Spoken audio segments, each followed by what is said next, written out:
કેમ કે કોંગ્રેસ પાર્ટીમાં ખાલી કોઈ મજબૂત ચહેરો હોય તો એ છે માત્ર ગુલાબસિંહ રાજપૂતનો, અને રાજપૂત ફેક્ટર જો કામ કોંગ્રેસ માટે જો કામે લાગે છે તો ક્યાંક ભાજપ સામે ઠાકોર સમાજ કે ચૌધરી સમાજને જો ટિકિટ આપે તો રાજપૂત સમાજવાળું સમીકરણ એ કોંગ્રેસ માટે ફાવી ન શકે, એને બીજેપીને ફાયદો થઈ શકે એમ છે.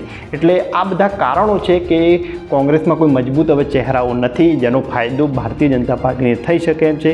એટલે વાવની પેટા ચૂંટણીમાં ભાજપ જ જીતવાની છે. જોકે આ લોકોનું એક મંતવ્ય રહ્યું છે, પરંતુ એક એંગલથી આપણે જો વિચારીએ છીએ તો કદાચ આ વાત સાચી પણ થઈ શકે એમ છે.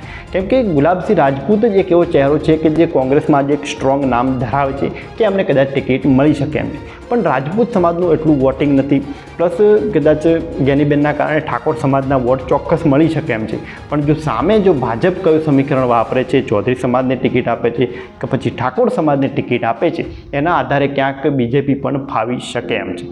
અને પક્ષ તો તમને ખબર જ હોય છે કે દર વખતે સમીકરણ રમવામાં તૈયાર બેઠા હોય છે, આખી અલગ રણનીતિ સાથે આવતા હોય છે.